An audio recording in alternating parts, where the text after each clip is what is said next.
Hello, and welcome back to Alice Talks Football. Welcome back to another live Manchester United show. And we might be getting a guest on this show very soon. Just waiting for some updates on a few things. But this is going to be an emergency meeting about Manchester United, the problems at this club, and an expose on Joel Glazer, who has basically been exposed. Qatar, Sir Jim, they've seen right through him.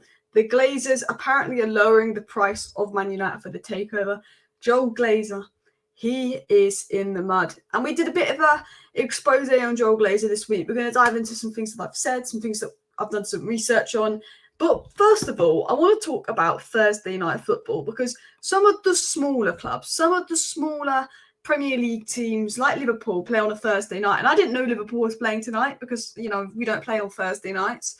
But they are playing. And in fact, Liverpool are 1-0 down. Whether it stays that way, who knows? But wouldn't it be brilliant if Liverpool got knocked into the Conference League? Wouldn't it be amazing if Liverpool didn't get out of the Europa League group stage? Wouldn't it be brilliant if Liverpool lost today? Yes, it would be. It would be absolutely fantastic. So Liverpool are losing to Lask. I'm pretty sure we beat them like 6-0 under Ollie, if they're the team I think they are. I don't even know what country Lask are from. I probably should. What are they from? I don't know. Bottom of your group in Europa League. It's fine if you're bottom of the Champions League, Europa League. So, while we're going to talk about Manchester United exposing the Glazers, we can also laugh at Liverpool, because those Liverpool fans, laughing at us. Do you know what winds me up? Liverpool fans and Chelsea fans laughing at United losing to Bayern Munich. One of you is not in Europe, and the other one of you is in Europa League, and you can't even win a Europa League game. So, shut this all Man United have lost to Bayern rubbish. Because you know what? They're just jealous. But let's get into the news. Let's get into the transfer news. Let's get into the takeover news. Let's get into some stories surrounding Manchester United as well. And we're going to be exposing Joel Glazer in this live stream. So if you're excited for the Joel Glazer expose, do tune in, because we're going to talk about Joel Glazer and basically how he's made himself look like a complete idiot, especially in regards to the takeover. Now, the takeover is particularly boring, so what we will do is we'll just go through some news on the takeover, because why not? Why not? Do you know what I mean? We'll go into some of the takeover news here, some of the rumours, just cover this out of the way, and then we're going to talk about some things in some more details as well. Lasker from Austria, that's where they are as well.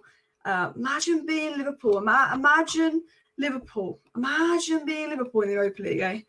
Anyway, so one of the rumours and reports that came out basically said these reports that the Glazers value the club at 10 billion are false. And, well, yeah, it was the Sun and the Daily Mail claiming they value the club at 10 billion. We know from the reliable sources it's always been 6 billion.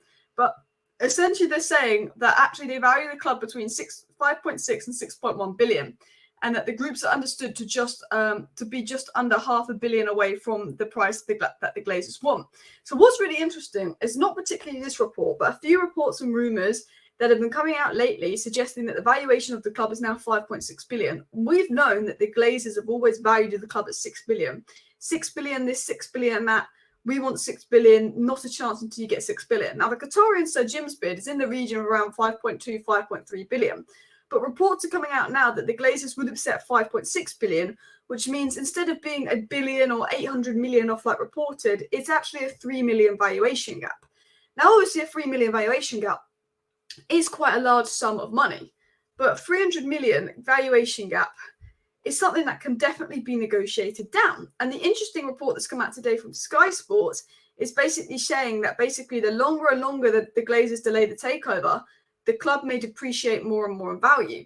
So by the Glazers delaying the takeover to try and get more money, because things aren't looking good on the pitch and because the Glazers didn't fully back Ten Hag in the summer, they've only got themselves to blame. The value of the club could be going down and down and down. And actually the Qataris and Sir Jim don't feel any pressure to increase their bid, because they know that the value of the club is just continuing to go down and down and down. Now, I want to get into what Sky Sports have said, because I don't want to spend this whole thing talking about takeover news. I want to be talking about the Glazers. The focus of this video is exposing Joel Glazer and having a bit of an emergency meeting about things going on at United. But it was said that Sheikh Yassim and Sir Jim Ratcliffe both still want to buy Manchester United and are not put off by the club's poor start to the season. One source says the longer they demand more money, the more the very asset they're trying to sell becomes devalued. And essentially, Joel Glazer is playing himself. Ten Hag's being played by the owners. Ten Hag's been taken on a ride for the owners, because all those reports coming out last week saying that Ten Hag lost the dressing room, this and that, was planted by those higher up at United to try and get the fans to turn on Ten Hag. It's their tactic. They want us to turn on Ten Hag, because the more fans that turn on Ten Hag, the more negative attention goes towards Ten Hag, and instead of negative attention towards those at the very top.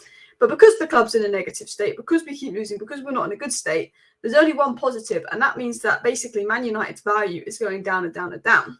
And essentially, Joel Glazer is the one who really wants more money for United. Joel Glazer is the guy who's just playing it out. You know, the other Glazers are like saying, look, so we just sell to Qatar and get it done with. Joe and Abraham Glazer, they're like, no, we want 6 billion. We want more money. We want more money. We want more money. That's what Joe and Abraham do.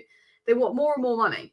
But basically, they're in a position where they actually might be shooting themselves in the foot, because the longer and longer they delay and ask for more and more money, if things continue the way it is, then, you know, the valuation of the club is going to decrease, and they are going to have to sell. Because if they stay, you see what happens to the stock market. It goes right back down. And obviously it will pick up again. It will just be a crash, but it will go down so low that actually it will take a while for them to get it back up. And they use their negotiation tactic. And the interesting thing here, and this is where Joel Glazer and Abraham Glazer are in trouble here, because their negotiation tactic is very much, oh, we might stay because of the new Champions League format and this new Snapdragon deal. They play off this new Champions League format, this new Snapdragon deal. They play off this as a kind of excuse to say, oh, actually we might stay because actually the club value is going to go up with our new deals, la-di-da-di-da. But Sir Jim and Qatar aren't stupid. They know the club value isn't going up anytime soon. Even with the new UCL format, even with the new TV rights deal coming, even with the Snapdragon deal, even with the Nike deal, which the Glazers are trying to use to say, look, you should give us more money than you're bidding. The club's worth this. And the Glazers are threatening to stay. And the Glazers put out reports they're threatening to stay because they believe that Manchester United will be worth a lot more in 2 years, and they think the bids are under. But Qatar and Sir Jim aren't scared. They're not going to up their bids. They just said, we're here and we're ready to wait. Because they know the Glazers are playing a big game. They know that they know the club won't be worth more in 2 years with the way the Glazers run the club. And I think the Glazers know that deep down. But the Glazers are trying to pretend and put out as much information as they can to suggest that United's going to be worth so much more in 2 years, and then it's worth the $6 billion investment. But all they've done is really expose themselves. All they've done is really cause themselves more problems, because the longer and longer this goes on, the more the club's value is depreciating. Unless they spend a load of money in January and run us like a proper club, they're not going to get 6 billion. And I think that is the best thing about it. For me, this is the best thing about this whole takeover situation, because they're not going to get 6 billion unless they got their act together, ran this club really well, properly invested in Ten Hag in January, say they're still here, get us back on track. The only way the Glazers are going to get the money that they want from Sir Jim and Qatar is if they do what they should be doing in the first place and running this club properly. So the best thing about this is the whole takeover situation, because it's not fun. There's not much good about this takeover situation because it's been dragging on and on and on. But the best thing about this whole takeover situation, this whole scenario, this everything going on at Manchester United, is the pure fact that actually the mismanagement of the club from the owners is now costing them. It's now not allowing them to get the money they want for the club. It's actually costing them money in this deal. And they've essentially completely exposed themselves over the last 2 weeks. The 600 million stock gap completely exposed them. The bad results off the pitch, you know, they've basically lost their power in negotiating with Sheikh Yassim and Sir Jim Ratcliffe. And there's been reports and rumours that the price tag is going to go down from 6 billion to 5.5 billion, which is very close to what Sir Jim and Qatar have put in. There's already reports coming down that the Glazers are willing to lower their asking price to Manchester United. And for me, that's a sign of weakness. And I think if they lower their asking price, they might have to give in, because it looks like Qatar aren't going to bid any higher, and it looks like Sir Jim isn't going to bid any higher. And although I sit here and think, please, Sheikh Yassim, save us from this mess, put in a higher bid, I really appreciate that. Why should he? Why should he when the club isn't worth this amount of money? Do you know what I mean as well? Amrabat is fit. It might be fit for Burnley, but I'm not sure. There's a report and rumour saying that Amrabat could be fit for Burnley, but it's not been confirmed by The Athletic. I always say this with injury news. It's The Athletic, Laurie Whitwell and David Ornstein. They always break the injury news regarding United. So we did a video saying there's a rumour that Wan-Bissaka is going to be out for 2 months injured. And I said it's coming from some decent sources. But again, it's a rumour. We have to wait to see what The Athletic said. The next day, The Athletic confirmed Wan-Bissaka is out 2 months injured. The same sources are saying that Amrabat could be back for Burnley, that Amrabat could be ready and back for Burnley. but The Athletic haven't said that. The Athletic is always the source Man United go to sort of announce injuries and returns from injuries. And they haven't said anything on Amrabat, but there are a few reports coming out about Amrabat returning from injury as well. Aaron says, Alice the legend. Big up everybody in the chat as well. I do want to spend this video not really talking about news. This live stream isn't so much to talk about news. It's I call it the emergency Man United meeting, because I was going to originally get some guests on here. And it's really, this video is more of an opportunity to talk about what's going on at United. Ten Hag, how he's being played by the owners, the leaks that are coming out surrounding Ten Hag, but more of an expose on Joel Glazer as well. And we've got over 500 people in here, so please do smash that like button. Of course, subscribe down below if you're new as well. Alice, how much are the shares of the 4 siblings worth? Could not tell you, but all I know is there's 6 siblings. 4 of them are fed up. 4 of them want to sell to Qatar, and 2 of them are greedy parasites as well. Sorry, Alice, no more rumours or so-called journalists are grabbing headlines until they are actual facts to the story. I don't want to hear it. And to be honest, I don't blame you. I think, as I said, with this takeover, it's so boring. I don't think many of the journalists know much of what's going on. I think because of the NDAs that are signed. And I do think a lot of the stories that come out with the takeover are people just trying to grab, headlines, trying to grab some clicks, trying to grab a bit of this and that. And I think that is probably like the most frustrating thing in regards to this whole takeover, is because not many people really know what's going on. So we get a lot of news stories coming out on the takeover, but it is the credibility of those news stories where you think, you know what? But I do think using common sense, and I try and use common sense when I look at the takeover, and I think realistically, the only way the Glazers stay is if someone is stupid enough to give them a 2 billion investment. And for someone to be stupid enough to give them the 2 billion investment, they've got to be pretty stupid, because 1, would you trust the Glazers to spend 2 billion you've invested? 2, if you're a company, let's say, I don't know, some company comes along, we're just going to say Netflix for the sake of it. Let's say Netflix comes along and they give the Glazers 2 billion to stay at Manchester United. Everyone's going to attack Netflix and the Man United fan base. Everyone's going to be ruining their ratings, doing this, doing that. Do you know what I mean? It's like, as a company, you're going to be targeted by a very big Man United fan base of hundreds of millions of people if you allow the Glazers to stay. But also, why would you give the Glazers a 2 billion investment? Would you trust the Glazers with 2 billion investment? No. And the Glazers have been looking for minority investment for 5 years. Ideally, the Glazers don't want to sell. I know that for a fact. Laurie Whitwell reported 2 years ago the Glazers were looking for minority investment. They were flying all around the Middle East looking for minority investment. The only reason Man United got put up on the market in terms of with full sale and minority investment is because the Glazers spent 2 billion looking for minority investors. They couldn't find any. They spent 2 years. The Glazers spent 2 years looking for a minority investor. They couldn't find any. So then they put themselves out publicly on the market saying they're looking for minority investment and new owners. The Glazers want minority investment, but they're basically not going to get minority investment unless someone really stupid comes along, which, puts the Glazers in a position where they kind of know they have to sell because sustainably they can't run the club anymore. They don't have the money to invest in the stadium. The debt's crippling, the interest are crippling. They're not profiting off United. So the only good thing about the takeover and the takeover news is we can use common sense to know that the Glazers have to sell, and we can use common sense to know the delay is because the Glazers want a lot more money from the club. They want a lot more money from Sir Jim. They want a lot more money from Qatar. And we can use common sense to know that Qatar and Sir Jim aren't really going to up their bids, because why should they? We're playing rubbish. But other than that, we don't know what's going on with the takeover. Other than that, we don't. I don't think the Glazers are in a very strong negotiating position. I think they have to go unless someone's going to give them the minority investment to stay. And I do think they want the minority investment to stay deep down. But I think using common sense, we know that the Glazers are in a bad position, and that's not including all the news as well. Could the Manchester United owners now be waiting for the outcome of the UCL results? I'm not sure. We have been told by reliable sources and good sources, and I think this could just be guesswork, though, because I think, again, even the best sources, a lot of it is guesswork in regards to the takeover, that there will be movement in October, November. So we'll have to wait and see with that as well. And more importantly, why would the Glazers take minority investment? Reduces that ownership percentage and has to be invested back into club. It's not how they operate, which is true. They want to pocket it as well. What did I miss? Emergency meeting. Only emergency is to call the plumbers and fix the leaks at Carrington. Wait, Mick.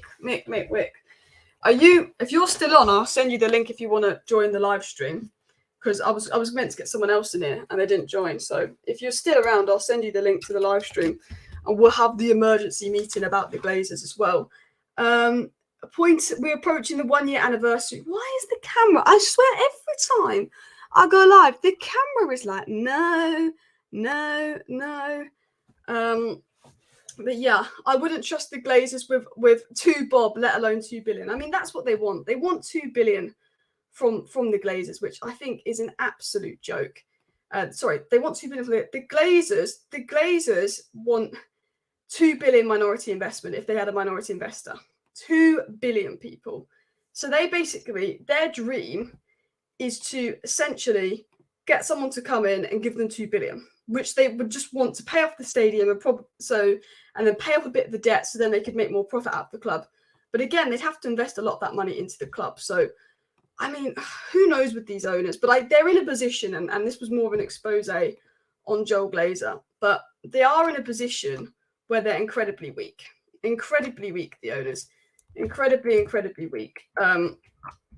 So I think with the takeover and all of that stuff, there's a story coming out on Sancho here. One sec. We just got some news coming out here. Not me, not wrong tab. It's from the Daily Star. So let's take that with a pinch of salt. Mick, check your Twitter link, and I can add you in the stream once I go through the Sancho news. But we just got a little bit of story coming out here because I was absolutely losing what to talk about. And it's just said here, just in, Manchester United are ready to sell Jadon Sancho to the highest bidder in January. United bosses would be willing to sell him on the cheap if it meant getting him out of the club. So it looks like they are done with Jadon Sancho. Again, this has come from Cross Daily Star. The Daily Star are basically the worst of the worst when it comes to sources, but that doesn't surprise me in the slightest. Manchester United ready to sell Jadon Sancho to the highest bidder in January. United bosses would be ready to get him out of the club. The fact that he was on YouTube live playing FIFA when everyone else was preparing for our biggest game of the season gave to me a very strong indication that Jadon Sancho's time at Man United was over. It said a few things.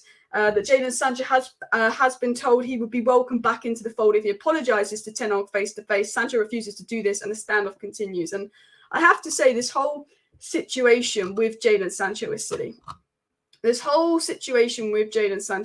Because the way I look at it, I go, you are literally training with the under-21s. The transfer window is not for 4 months. You're not going to kick a football for 4 months. You missed 4 months of last season through mental health issues. You had a good pre-season. Anthony is out. You've got an opportunity to get back in the United side, to get back playing for Manchester United again. You've got a good opportunity here. Jadon Sancho's got a fantastic opportunity here.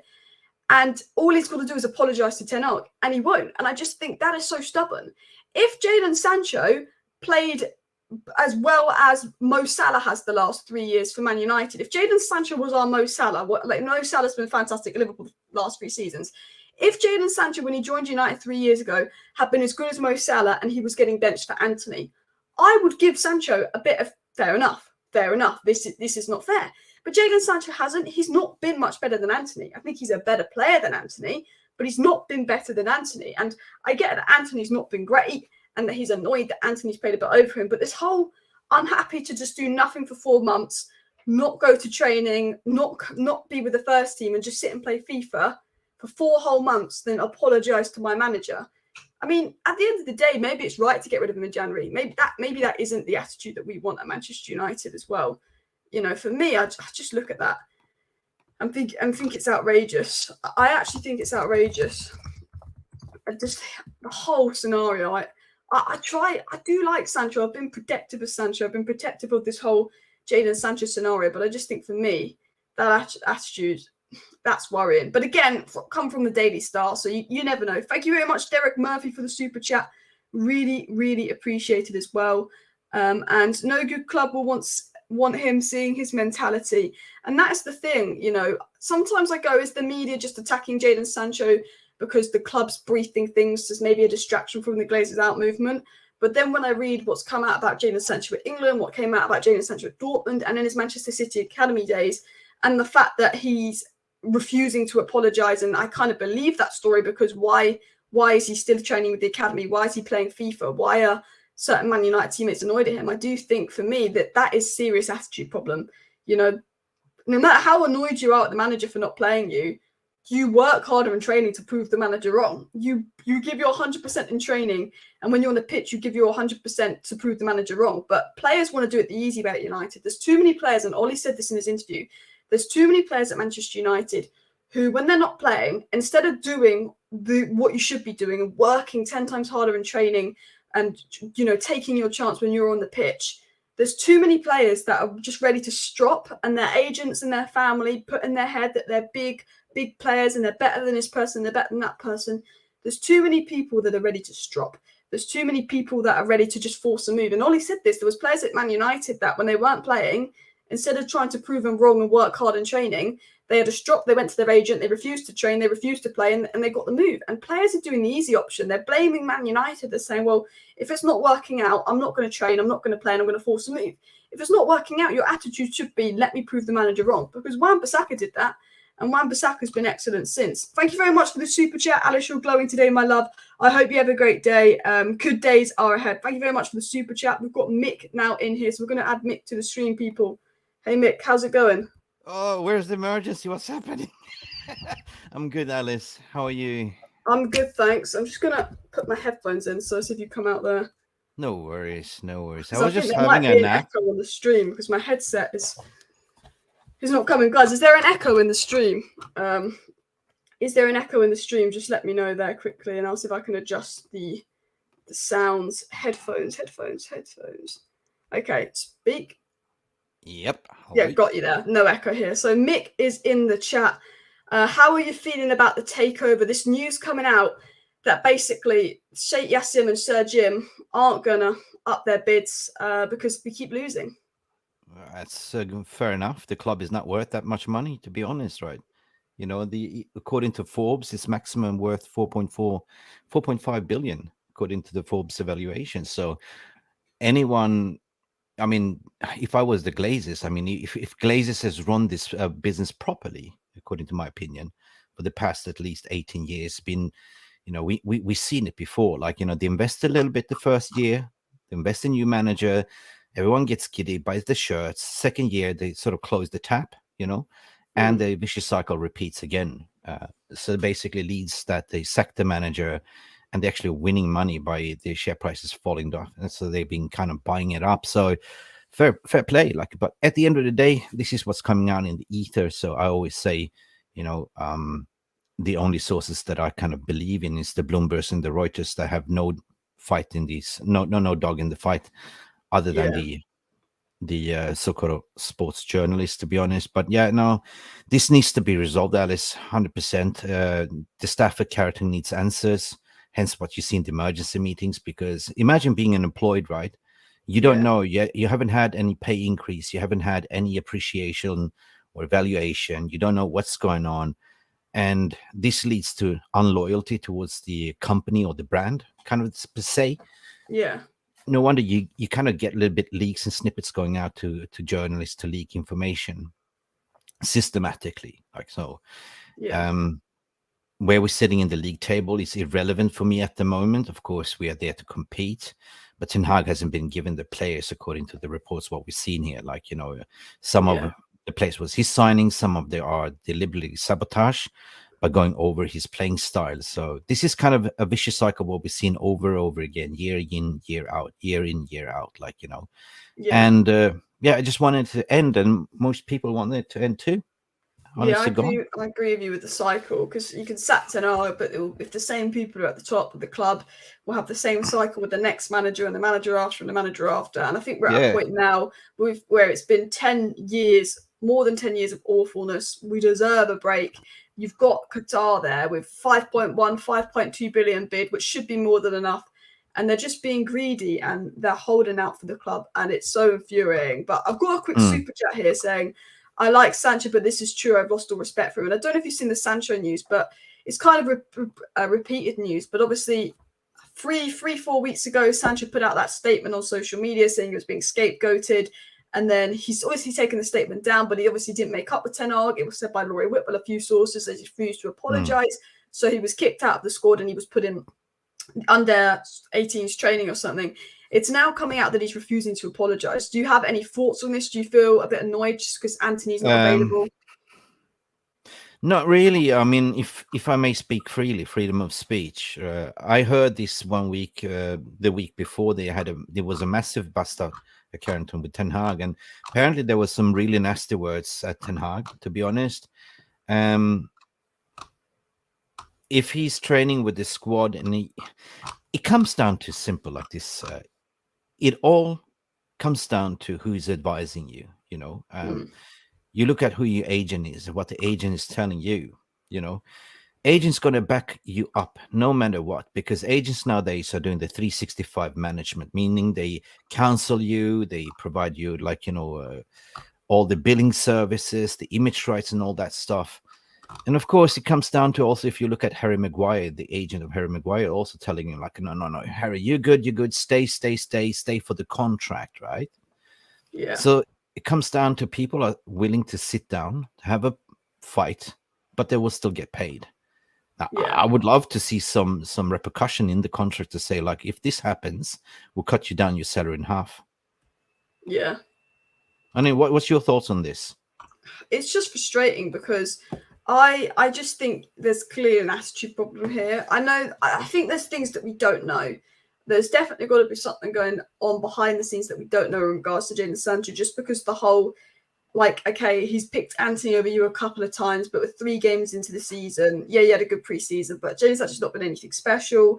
So it's like, yeah, I can get why he's frustrated, but surely Jadon Sancho wouldn't be willing to sit on the bench, not even the bench, not be involved in the team for 4 months and force him out in January when he's got a really good opportunity to play on the right wing with Anthony gone. I think it makes no sense for him to be refusing to apologise and acting like this. And the attitude is awful, which makes me think surely there's got to be something more to this story. Surely there's got to be something on a deeper level. I mean, I've heard rumours and stuff, but I can't really believe many of the rumours. But, even the leaks that have been coming out suggested that it's a very bad relationship, because there was that leak coming out that was obviously from Sancho's camp, basically saying they're really unhappy that last year Ten Hag said that Sancho was struggling physically and mentally, which I don't think Ten Hag did anything wrong there, but there was all those leaks about apparently how Ten Hag had treated Sancho awfully last year, which I think is weird because... Well, we're not here for sentiment FC to be like, we should play you just because you got and moan about it in the media. Next thing we will see, like, Sancho sitting with Piers Morgan.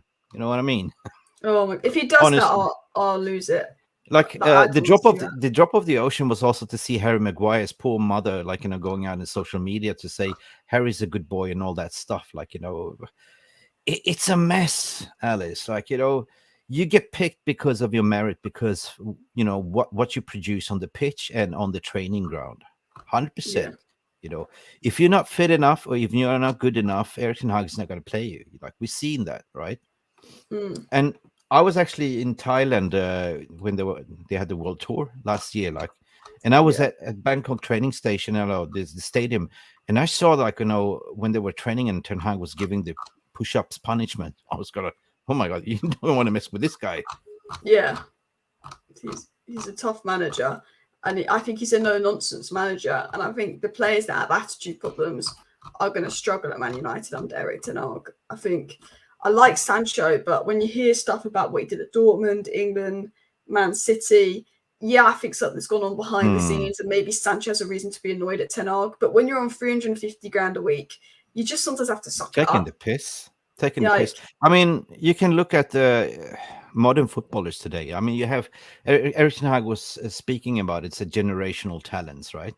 There is, people that are willing to play football, and the people just there for the brand and image and fame to release the latest rap song or the brand commercial deal. Unfortunately, what I like about the interview with Sofian Amrabat when he had with the MUFC TV, if you remember that one, he got asked 2 questions, Alice, and this stuck into my mind. The interviewer, she asked him, quote, like, how do you describe your playing style? And he replied simply, like, I don't like to talk about myself. I like to demonstrate it on the pitch. Yeah, good reply. If you remember that one, yeah. And then she said, what are you doing when you're not playing football? Like, honest to God, like, playing career is very short-lived. Like, I don't have time for leisure. Like, Ten Hag told me once in early stages that football is a way of life. I make sure that I eat well, recover well, all that stuff, and I give everything on the pitch. And that's my life cycle. That is football, right? Because you never know. Yeah, you never know if you end up with a nasty ankle injury or you bust your knee or anything else. Like, he doesn't take the piss. And that's what I like, right? And then you have people like, if you look at, take Lingard, for instance, you could have a brilliant career, but it was all about L-Links and all this career, all the social Yeah, he media clicks had and his all. own clothing Yeah. brand at one point. That's not really. And I kind of feel the same thing with the Sancho. Like, it's like porcelain dolls. You got to be able to take constructive criticism. Like, how are you going to improve as a player if you cannot take criticism? That's the Yeah, thing. I think that's the big problem, because one of the leaks that came out said that Sancho's never been able to take criticism. As a young kid, he's basically had everyone, his agents and his family, his whole life telling him he's amazing, he's amazing. When you're 20 years of age and given 350 grand a week, and everyone in your whole life has told you you're amazing, those attitude problems are naturally going to come. And I think even if Ten Hag has done something we don't know about, and even if Ten Hag has been bad, everybody, like 90% of people I know, will say their boss is a knobhead. They'll say, "Oh, my boss, my manager, he is an idiot," but they still have to go to work. They, if they did what Sancho did, they wouldn't get paid. They'd be 100%. fired. He's got. I mean, take too an much example. power. Everyone can relate to this example. If anyone that went to school and you had this teacher, and you were always having the teacher's favorite pet, right? No matter what this favorite pet did, always, there's nothing wrong with David. David is a good boy. David is a good boy. And then you have the mother complaining, "No, I know my son. He's never gonna hurt anyone." But behind the scenes, he does the opposite. Have you ever experienced that situation? Everyone has it, I reckon, right? And then you have the bullying, kind of like, that gets all at stake, right? At the end of the day, what it comes down to, this is a football club, and I agree what Nick Morris is saying right here, right now. Ten Hag is dealing with more than he's actually assigned to do, right? All these leaks, all this unrest, dealing with the Ronaldo was not easy. Dealing with Harry Maguire, dealing with the board that didn't sanction him to get certain players off his squad at the end of the day, right? And all these injuries that is also looming upon us. So, yeah. 100% agree as well.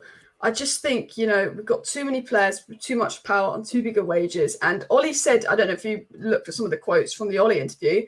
Ollie said the problem with some of the players when he was at Man United is when they weren't playing, it's because Ollie would say they're not as good as they think they are, but they'd have their agents, they'd have their family telling them they're this good and that good. And Ollie said the problem was in his day, if you weren't playing, you would work 10 times harder in training. You're thinking, I'm going to prove the manager wrong. I'm going to give 100% in training on the pitch. But Ollie's saying these days, those players at Man United that weren't happy, instead of trying to prove him wrong, they thought, I'm better than I am. I should be playing. The manager's a joke. They went against him, and then they just refused to train, and they forced a move. And I think this is a big problem, because obviously Sancho's looked at that and is following that, it seems. Yep. That's what was my opening statement when I said, like, actually, it's not the club to manage individual players. The club's responsibility to manage the squad. It's the agent that is managing the player himself, right? So this is what I'm saying. Agents nowadays do the 360-degree management of the player. So the player can only focus on playing football. Now, if you have agents interfering, like, because agents today work with press and media, they will leak stuff out. It all comes down to the best interest of their client, to have the brand reputation. So I don't believe that it was actually Jadon Sancho that leaked it out, because I swear to God, Jadon Sancho has his PR team that handles all his social media accounts. They were pretty much them to back him up. And there's pretty much them advising him as well to say, like, don't take it down. Like, you're Jadon Sancho, you're the brand. Yeah, 100%. What's your thoughts regarding that? I mean, I'm speaking from experience, being an intermediate on the market, right? So I know how it works. What was this regarding Sancho and his statement? Yeah, and regarding agents and all that what you said there, like, I just think sometimes it's better to just keep your mouth shut and not do anything on social media. When you're on 350 grand a week, sometimes you have to keep your mouth shut. And as Amrabat says, you do your talking on the pitch. That's what players need to do these days. And I think with social media, it can be a bad thing for footballers, because they'll read stuff about themselves. Their confidence will be knocked. They'll have certain people telling them they should be playing and they're better than they are. And it is a bit of a toxic thing in the background. And with Man United seemingly being social media FC more than any other side, they can now go on social media and chat shit about the manager. Whereas in the past, they'd have to go onto media, do an interview. It'd be so much effort. They can now just put out whatever they want about the manager. And I think that is a big problem. Now, one of the things I want to talk about, obviously, is obviously Ten Hag's future, the Ollie interview and stuff. There are a lot of people saying Ten Hag out. And while I do have two criticisms of Ten Hag, I don't quite like his in-game management, some of his substitutions, and I can't quite see his style of play yet, which is what you can see around your Spurs.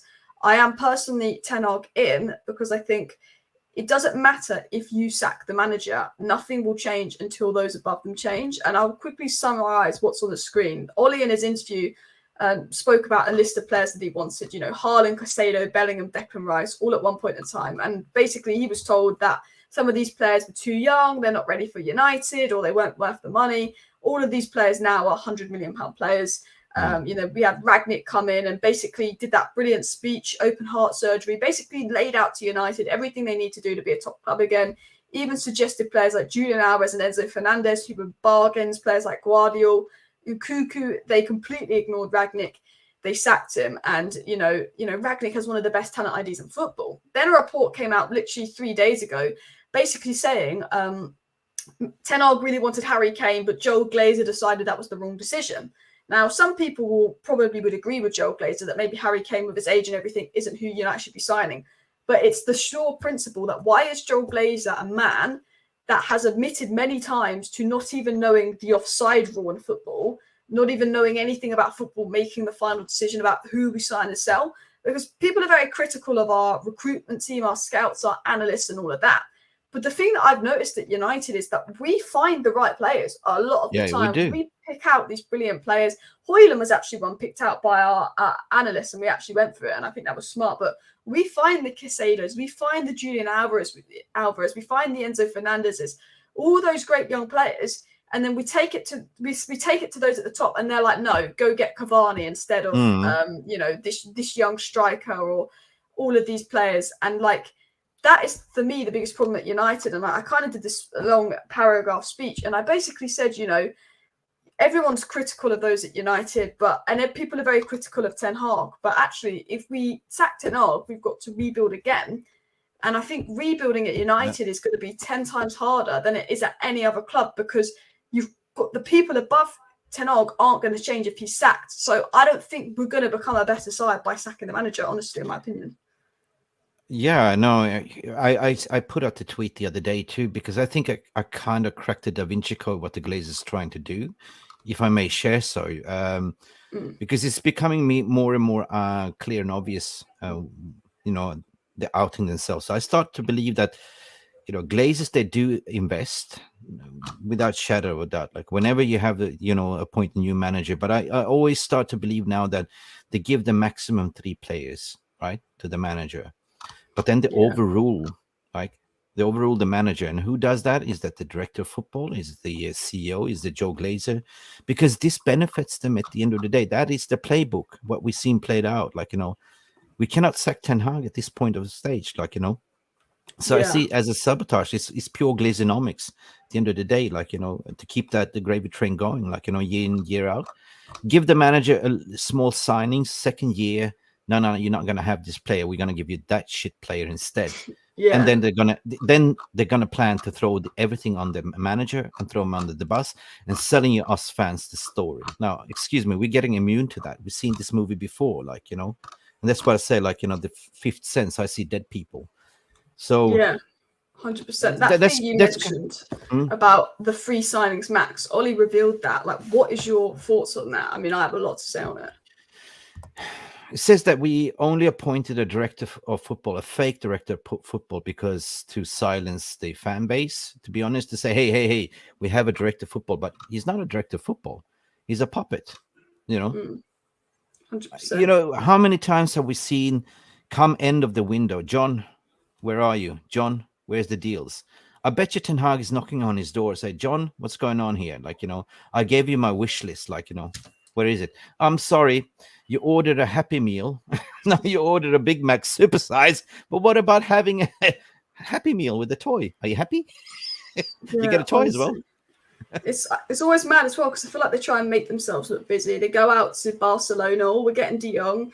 They go out to Turin, or we're getting Rabiot, and then they come back empty-handed. And it's like, they try and make themselves look busy. But what did we do between signing Højlund and deadline day? We had about a month after signing Højlund to go get Amrabat, who was basically begging to come. Fiorentina were kind of like, look, just take him, like, please, like he's leaving. And it's like we had a whole month. But why do we do that at the final day of the transfer window? They lie to the manager. They lie to the gaffer. Remember regarding Sancho's story, the first year. They lied to Ole. They said, we are getting Sancho for you. We're going to Sancho. And they generated so much clicks in the media and so much revenues in social media. And at the end of the day, they didn't get him Sancho, but they told Ten Hag he was getting Sancho, right? Yeah. He didn't want Cristiano Ronaldo. They went over him anyway, right? Because that is a shirt seller. You know? They get who they want to get every time. Yeah. See, it's all about getting a fan base giddy, like, to get on that gravy train, like, to forget. I call it divide and conquer, right? At the end of the day, like, look this way, we do that. We rob you blind still. Smash the like, people. Big up, Alice. Now, I just basically, I had a nap and I put on the TV and there you were. And it's like, emergency? What's going on here? What did I miss? Yeah, just emergency meeting, really talking about the Glazers, talking about how I think Ten Hag's being played by the owners, because there was all those leaks that came out a few days ago about Ten Hag losing the dressing room, and these leaks, which I think were aimed at people to try and turn on Ten Hag. And I think not only were the Glazers playing him in the transfer window with the whole Amrabat situation, I don't think we would have got Amrabat. They didn't do a loan deal. I think we were just going to pretend we were going to get Amrabat and go, oh, it's too late, like we did with Sancho a few years ago. But so the main purpose of the video was to talk about really how Ten Hag has been played by the owners, and then just sort of an emergency meeting about everything at United, the takeover, obviously Joel Glazer potentially being pretty much exposed for how bad he is with these results, with obviously the articles coming out that the Glazers want more money, but they're not going to get more money. And I just think, right now, it's not a nice environment at Manchester United. It's not a nice vibe. And things need to change massively. But the thing that needs to change the most is not the manager. It's not Rashford. It's not Bruno. It's not Maguire, who a lot of people seem to blame. It is those at the very top. Because we can change a player. We can change a manager. But we still encounter those same problems. And, I am fed up of these owners playing games, using the media, as you were just saying, lying, feeding lies to managers, feeding lies to the media. So there's always clicks about us, leading us on as fans. And it's got to this point where it's just so draining. When things are not going well on the pitch, it's a nightmare online as a United fan. Well, Alice, you can always, I've been working very much with part of my career is with the people and culture, employer branding, employment engagement. You can always look at something called Glassdoor. Just look at Manchester United PLC. You will see the ratings, what people, employees are saying, But I always say that if you believe that it doesn't go all the way down to the playing staff, you must be deluded, because usually when you have a toxic environment, that shit goes down all the way down to the players. It reaches down to the players, right? They get affected, right? But when you have a clear vision, a clear communication going all the way from the board to the mailroom, then you have a winning team. Then everyone is engaged. They're all on board, right? When you have this unrest, what you have right now, with nobody's knowing what's going on, and Murto and Arnold had to have a crisis meeting to calm people down, to say, we'll be good. And he's also saying, like, you got to be a little bit patient. Things are happening. So I believe at the end of the day, this is my belief, though, right? The club is going to get sold, right? Yeah, we are heading towards the right path. We are getting it sold. Glazers are in a big financial mess. Even if they walk away with 6 billion, that means that somebody's paying off the debt that's been racking up, having VIP tables for over 10 years, right? Drinking all the Grey Gooses and champagnes, right? Somebody's coming up and paying off your debt, your credit card debt. You know what I mean? Plus, 100%. You're walking away with 1 billion each in your pocket. If you know Glazeronomics, they will not say no to that. 100%, right? Yeah. So I believe we're heading towards the right path, and I say that we are on the right track. This is a multi-billion-dollar deal we're dealing with. It's not going to. It's normal time frame, according to my opinion, right? We are 10 months in, right? And people, I get people saying, well, hang on a second, I want it now. Like, look at what happened to Everton. Well, Everton was not a public listed company. Everton was a small, quick deal. Chelsea was a fire sale because they had to, because of the government stepped in and took it from Abramovich. Newcastle took over a year. Yeah, as well. So we are on the right track, and the only way forward for this club is not to sack the manager. It's actually to back the manager.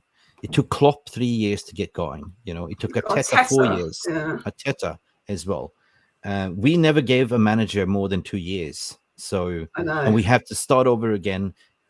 New Every style of 2 play, years, new and recruitment. you have to So, just back it, because I was reading something the other day about the average manager now gets 17 months in charge, whereas mm, if Fergie was given 17 months in charge, he would have been seen as a failure. And I think yeah, you're at a point now where sometimes it has to go bad to get good, and sometimes you have to ride it out. We've seen that sacking managers every 2 years isn't yeah, working. We've seen that you've 100%. got to back the manager his style. And I think the biggest problem with United is that we get all the media attention. Things are going bad at Chelsea right now, and Chelsea have spent so much more money than us. But to Chelsea get half the, even last season, Chelsea finished 12th last season. That is dreadful. But we still got more media attention when we finished 6th under Ralph Rangnick, which was like our worst season. In fact, Spurs have spent as much money as we actually in the Yeah. last 5-6 years, if you calculate.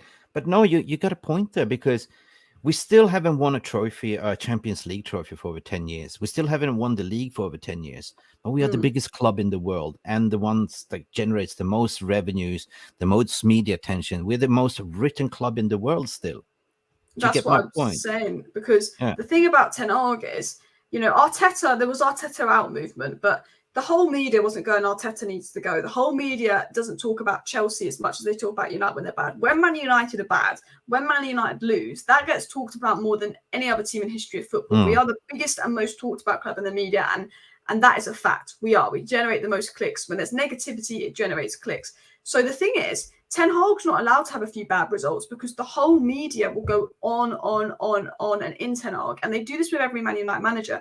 They're not allowed a bad spell. They have one bad game, reactionary FC out. 2 bad games, reactionary FC out. 3 bad games, the media comes out at them. At other clubs, when the manager has a bad spell, the media just go, okay, we'll give them a bit of time.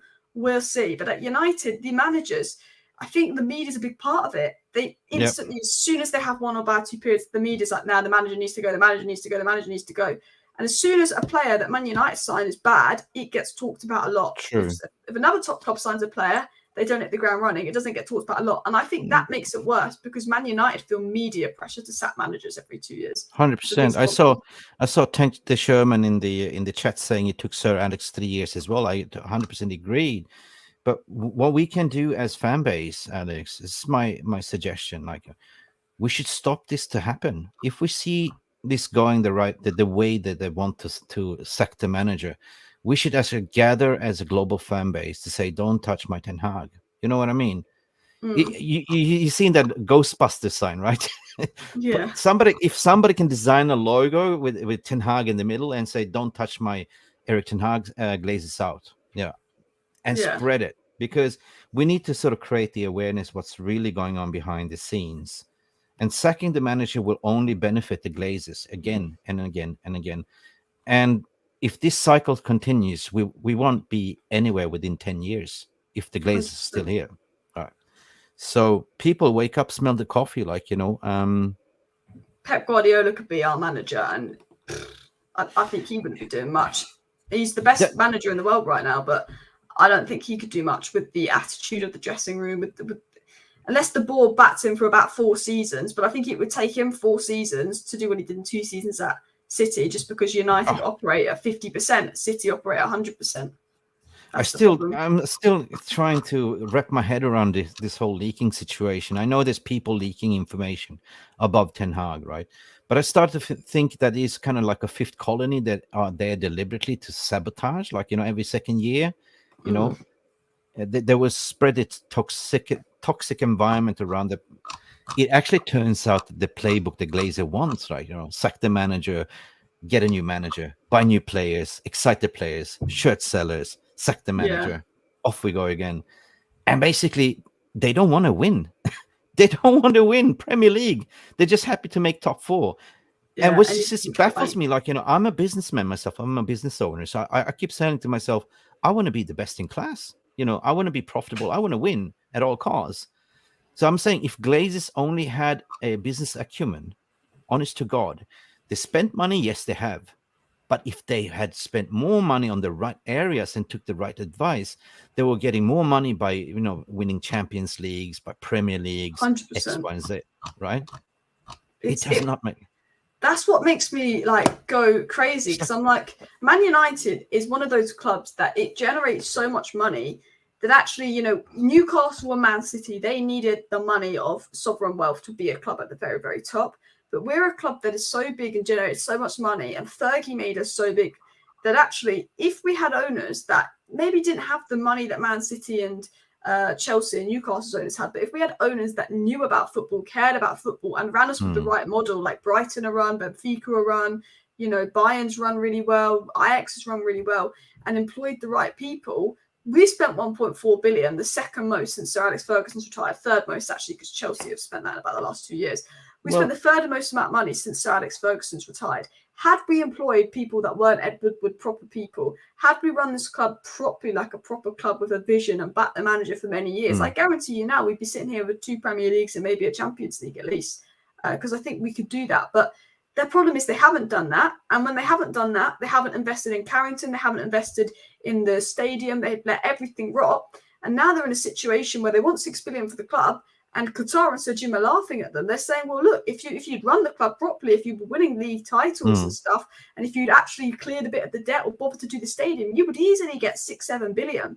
But, you know, you've got yourself to blame. They will take debate. I mean, if you mentioned a very good example how a proper structure is working. You said Ajax, for instance, right? You have a super chat there for Stephen Ross. Big up, Stephen. The Glazers are a classic example of being penny wise to pound foolish. They're just absolutely fools. I'm almost blowing the super chat whistle here. Big up, Steve, for donating, mate. Big up for the super chat. Yeah. Glazers are classic example being penny wise and to be pound foolish, 100%. They only know money, but if you look at Buccaneers as well, like, you know, Buccaneers is about 300 million in crisis as well, in debt as well. We're living in the biggest crisis that the world's ever seen since 2008. It's called bank credit crisis. Bank of America simply wants. We borrowed the last overdraft into the transfer market, and that was pledged in January for this summer window. Hence, when we came in the January window, we only went for loan deals. So we generally had 120 million to spend. So we had to juggle around, like, you know, finesse the deals. And Glazers were not, you know, they didn't care, to be honest. They're just like, hey, here's 120 million. So that's telling me that they don't have any more money to give. So something's got to give, like, you know. They're deep in debt. Somebody's going to pay up all the debts that they have. They're going to walk away, 1 billion each in each pocket, and they can then invest in their own venture capital. Hell, if they go and buy the Scousers, I wouldn't mind. Sorry. That'd be brilliant. Imagine Sheikh Yassim comes into United, and then the Glazers go and buy Liverpool. It'd be the best thing they've ever done. It'd be the best thing the Glazers could do. No. Buy Liverpool. Listen, I love football. I love fans all around the world. Like, I don't never wish any one club to inherit the Glazers, to be honest, right?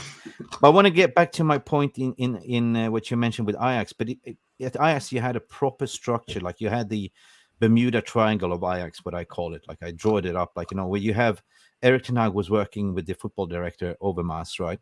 And also with Van der Sar. These three people sat in a committee and discussed transfers, and they could only agree until everyone agreed that this was the perfect signing, right? Ten Hag would say with his analysis to say, I like this position.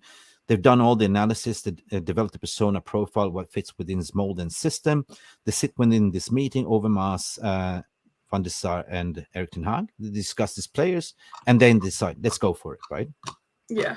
You can imagine that Ten Hag is kind of used to that. He sits down with Merton like, nah, you're not going to have them. No way. We want you to still sign Rabiot because I got snubbed by Rabiot's mom. I went there for for dinner. She didn't want to come. Literally. Right. I wouldn't even be surprised. Well, I don't know what they did when they went to Italy. They didn't come back with Rabiot. But I think the thing is as well, like, Ten Hag's so used to having a really good structure around about Ajax. And, you know, they put out this report, I think it was from the Muppeteers or someone, that essentially basically said their board didn't want to sign Amrabat. They didn't rate Amrabat. The recruitment team didn't rate Amrabat. They didn't rate Anana. Like, one, they're already trying to put the blame on Ten Hag, but that's quite worrying because it says to me that Ten Hag has maybe no faith in Arnold and Merton like he had faith in Overmars and Van der Sar. And Ten Hag's picking the signings, which he shouldn't be doing because that's not, at the end of the day, his job. But if it's true, like they say, he wanted Ten Hag wanted Harry Kane 100% because that would lead to a title contender charge. Yeah, he wanted Kim Min-jae. We were linked to Kim Min-jae. That's true, Yeah. 100% true, right? But the board decided that's not the right profile. I mean, who the It's hell are mad. you to tell the manager? 40 million, and we've got Maguire and Johnny Evans on our bench, and they think Exactly. no to that. Instead of Kim Min-jae, we give you Johnny Evans for free. It's a joke, right? 3-1 to Salah. I don't care. I don't care.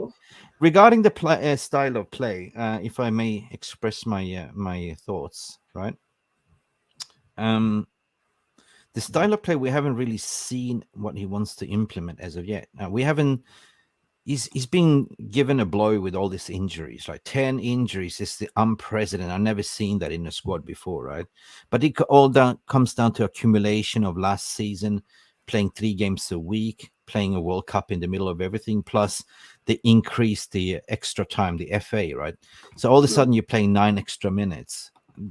Don't they think about players' welfare? Like, you know what I mean? I know. Of course, you're going to have muscular injuries because you need to recover properly. You need to eat properly, right? At the end of the day. So the style of play for me is, I'm not going to judge it until I see all his signings on the pitch, to be honest. Yeah, 100%. Amrabat is definitely his signing, right? Amrabat's going to play that CDM role, liberate Casemiro to be more what Casemiro can do best, like, you know, break up the play, be more aggressive box-to-box kind of thing. And then you see the logic why Mason Mount fits in that system as well. Like, you know, Mason Mount off the ball is very tenacious, press resistant, offers that, you know, the shitster mentality, you know what I mean? I can see that. We need energy. We need, how do I say, we need tenacity in that midfield. Because we miss Fred. Fred, yeah. 100%. But we cannot live on that, you know, retraction reverse. Like, oh, why did we sell De Gea? Why did we sell Fred? Why did we sack this guy? It is what it is. We are now. We got to look forward how we play. It was right to sell Fred, and McTominay should have gone with Fred. But the problem is we didn't really replace Fred, or we kind of had, but they've not fit and available because Eriksen and Casemiro, they work in those smaller games when we dominate possession and we're not doing as much running off the ball. But when we play a big team and there's a lot of running off the ball, that is where Eriksen is like, nah, and Casemiro is like, nah. And we saw it in the FA Cup final. We saw it. Eriksen's good against the smaller teams, but in those big games, Eriksen struggles. And he's not actually a natural 8, to be fair to Eriksen. And I think, you know, the one thing is I think Ten Hag's style of play, we haven't really seen it yet, but then you're absolutely right with the same chance of how can we judge Ten Hag when he made 3 major outfield signings in Højlund, Amrabat and Mount. Højlund and Mount have played 2 games. Amrabat's not even played. We haven't seen nothing yet. And this is what baffles me, like, you know, especially in social media, people are the same people that were crying out that want to see Pellistri was the same people that gave Pellistri shit on social media yesterday. You know what I mean? I don't think he was bad. Like, I think he was better than Rashford. He was like, I think he was probably the 4th best player on the pitch, which isn't hard, but you know, I could name 6 players that were more at fault than Pellistri. And I said this as well, you know, Pellistri, when he got the ball, he did something with it, but actually because we got no control in the midfield, the attack was starved. Like it was starved. I mean, even the defense, the midfield, and you might call me crazy here. Like we miss actually Anthony Dos Santos on the wing because what Anthony offered was actually tracking back as well. Like, no, I agree. You know, he provided something in the defense. Now, yes, you can blame the manager because of the team selection. Yes, but if you look at the bench, who do you trust? If you look at Bayern Munich bench, they had endless of resources coming out. Whoa, where did this guy come from? Whoa, where did this guy come from? You know what I mean? State of that bench: 3 goalkeepers, a load of academy lads. The only person on that bench that I think I rated really was probably Garnacho. Let me see if I can get the bench shot. I'll show you the Dan bench. Gore is not a bad shot. Hannibal is not a bad shot, but he's Dan a red card. Gore is good, but Dan Gore isn't ready. Hannibal, I'll say this now. Hannibal should have come over McTominay. McTominay, it was useless. I know McTominay's not always been good enough, but I always used to say one thing with McTominay. It's not bad as a bench option because he always gives 100%. McTominay gave 12% yesterday. He was dreadful. Did you see that? He was just up and McCann was sprinting from his half to our half. And you see Scotty, like... He'd been on the pitch 5 minutes. He can't exactly be exhausted. He did a Baywatch.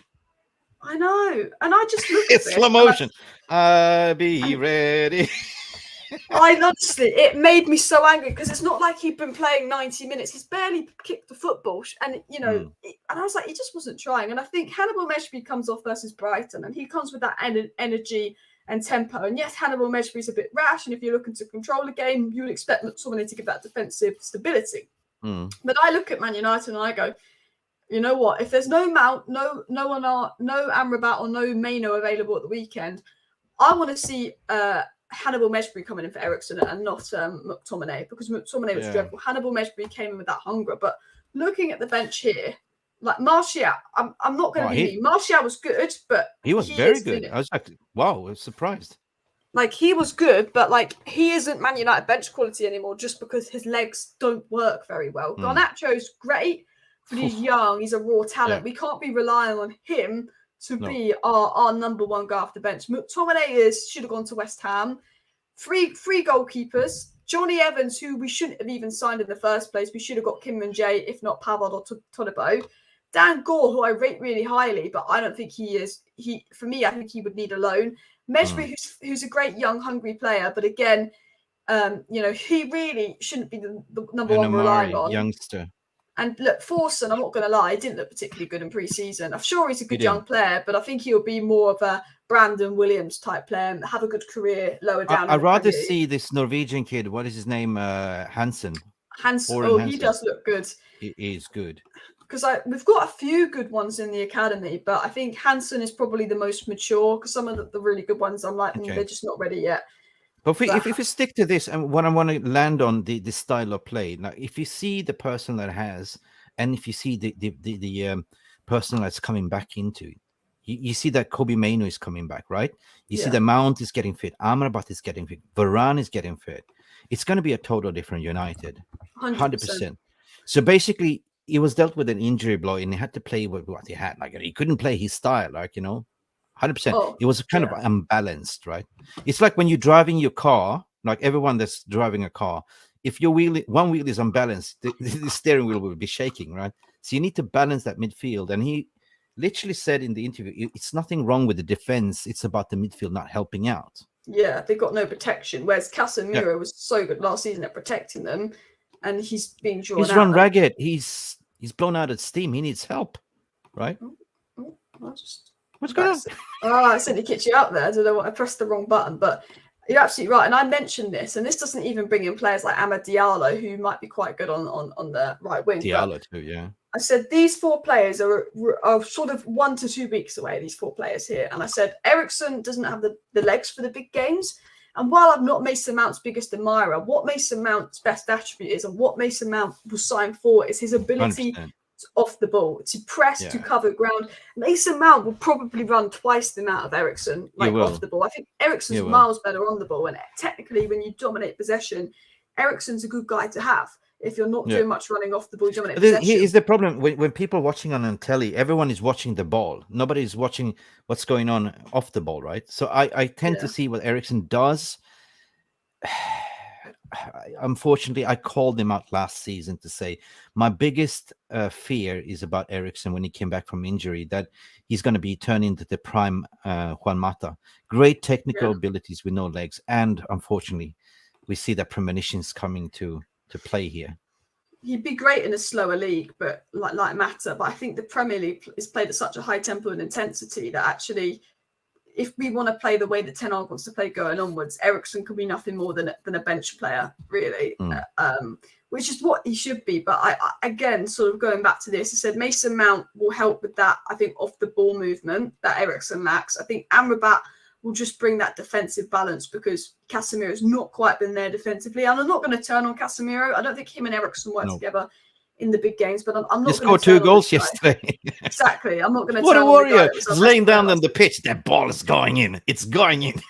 And if only it wasn't for that BS penalty, it would have been 3-3, which is actually crazy. Don't get me started on that one. And then how come was that a penalty? He shrugged his shoulder. What's he meant to do? Chop off his arms? Chop off his arms? Listen, this is the first time in VR European history that the offside ruling has been checked and given to say no pen, to be retracted for the Swedish referee to go and have a check. They literally had the check. It is. It's a Man United. I'm actually going to write that down in video ideas. Video on refs Man United agenda, because I'm convinced of it now. Because do you know why I'm convinced of it? The fact that they made a mistake against Wolves of Banana, and they had to put all these statements out online to say, yeah, Man United got lucky. And since then, we've been robbed of about 4 or 5 VAR decisions, 2 penalties, just not got the luck of anything. I'm convinced it's this United agenda. If we give United the right decision, we'll put out a statement saying we got it wrong. But even though there's loads of bad decisions to go against United, we're going to shut up. Is there conspiracy, or is it... Just look at the new FA ruling. You're not allowed to talk to the referee anymore. You're not allowed to say Bruno anything. got booked for it versus Spurs. Yeah, because if you go against the refs, they hold each other like they're close-knit, right? You're not allowed to criticize the referees. They're like crybabies. Like, we're talking about criticizing players. What about the porcelain mentality of the refs? You know what I mean? Literally, all Bruno did is say, like, why isn't that a penalty? And I'm pretty sure they booked him, which is crazy. Oh, it's Bruno. Red card. Yeah. They hate Bruno. Like, they have an agenda against him. And yeah, he whines, but it's not like he was aggressive. If he was aggressive, it's a little bit different. If he's going in there like headbutting the ref or really getting aggressive with the ref, 100%. But it's just going to the ref like that's hits Romero's hand or something. Alice, I'm positive, always positive. Like, it's the Newton's law of physics. Like, what goes up must come down. Like, after rain comes sunshine. Luck comes, luck goes. God gives, God takes. It's got to come back. The luck has to come back. Lady Fortuna, footballing gods, please, if you're listening, give us a little bit of luck, because we've been robbed. Yeah, it's just a good comment here. We had no ball carrying midfielders while we played transitions football. Eric Ten Hag ball is about a Frankie de Jong type midfielder, and he's absolutely spot on. And my third point I actually highlighted here is, even if we played what is seen as Ten Hag's ideal midfield 3, which is Casemiro, Mount, and Bruno, none of those players are known for their ability to break lines on the ball, carry the ball. They're not particularly, I guess, technical. We don't have a player that thrives in possession like Frankie de Jong does. And a Frankie de Jong type player and Enzo Fernandez type player would have fit him perfectly next to Casemiro. But I do think Maino and Amrabat show some of those qualities. They're not Frankie de Jong. Frankie de Jong is a very special player. But I think Maino and Amrabat have that technical ability on the ball where they can actually pass through that line of the opposition's midfielder and get it to our attack. They can carry the ball forward. They're good under the press. And I think that's something that we haven't seen this season that we're massively missing, because that gives us more control. But also, people complain about Pellistri, but when did Pellistri get any good passes fed into him? He barely did. Our best player in build-up is Onana, and Nana's feeding our attackers the most. Do you know what I mean? And, people will complain about him, silly mistake. But I think Maino and Amrabat, their ability on the ball is definitely... I think Eric Ten Hag found his prodigy in Maino. Like, he sees like him. That's his next Frankie de Jong prodigy, to be honest. Like, he was gutted when he came off that injury, like where was it? Las Vegas, was it the game, right? On AstroTurf. You could see how gutted he was. He had big plans for Maino. Although he's a kid, but when he plays... The way great. I've seen him play over the years, like, oh my God, it's such a player in him. And he's definitely a ball carrier. Yeah, in the Youth Cup as well. Same with Amrabat. One last thing I want to talk about, and Alex kind of says something along the lines here, is about the physicality of United, but also not just the physicality, the athleticism of the United players. The one thing that worries me the most right now as a United fan, well, not the most, but one of the things that worries me is I feel like physically we're not as strong or as big as other teams, but also athleticism, we don't seem to be able to run as much as them or as fit as them. Is that something that's concerned you this season? 100%. But then I kind of understood what Mason Mount is all about, what Amrabat is all about. If you study in the profiles, Amrabat will be like your Duracell bunny running up and down, up and down. Same with Mason Mount, right? So that kind of makes sense why we sort of went for Mason Mount in the beginning of the window. And why we went for Amrabat as well, right? To provide you that tenacity and energy. Right now, we don't have it. Scott McTominay is like, skippity Scott kangaroo, like, donkey, right? Casemiro is turning, 30, 31, 32, something like that? Yeah. So he's running out of steam, like, he's like a steam train, like he's absolutely puffing, right? And he doesn't get support because Rashford doesn't really track back, X, Y, Z, right? So... So I'm cool and composed regarding moving forward, knowing that, we have cavalries incoming. Kobe Maino is the ball carrier as well. We're going to have rotation on that midfield, to be honest. And there'll be instances where you can actually give Bruno rest as well and Casemiro. Yeah. So that's going to probably round up today's show. Sort of the summary and main points of this show is, it's not all bad. We've got a lot of players coming back from injuries, as Mick's mentioned. Let's not turn on Ten Hag after a few games. The board are playing him. There's so many players that are going to return from injury and make us definitely a lot better. But at least I hope so. And essentially, Joel Glazer, we talked about the takeover, we talked about the sale. Ultimately, unless someone's stupid enough to give them a minority investment, their time is up. They're going to have to sell. Emergency Man Utd Meeting. It's what I said. They kicked the can as far as they could. They hit the brick wall, and they have no other options to sell. They've probably been waiting the long game to see how much they can get. But at the end of the day, they have to sell up. The game is over, right? Nobody's going to offer them more than that. It's credit crisis at the end of the day. No investment bank or anything is going to get. They looked under the bonnet of that financial report and say, "Nah, not going to give you guys money." You know what I mean? 100%. Yeah, literally. Alice, I want to bring up something that I thought about today, which is a little bit of worrying. I know we want to finish on positive, 100% clip this. We'll be good. We'll be good. Trust me. But I was thinking today, is at the moment Regulon and Dalot the only fullbacks we have left?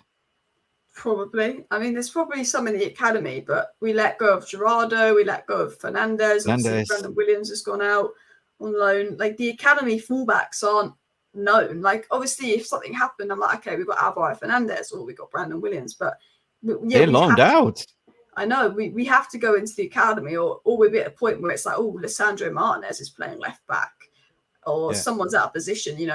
There's times where Fred would play left back. I like what I've seen from Regulon so far. Offensively, putting crosses to the box, amazing. 2 games with Manchester United showed more what Luke Shaw can do, offensively. But it's defensively a little bit suspect.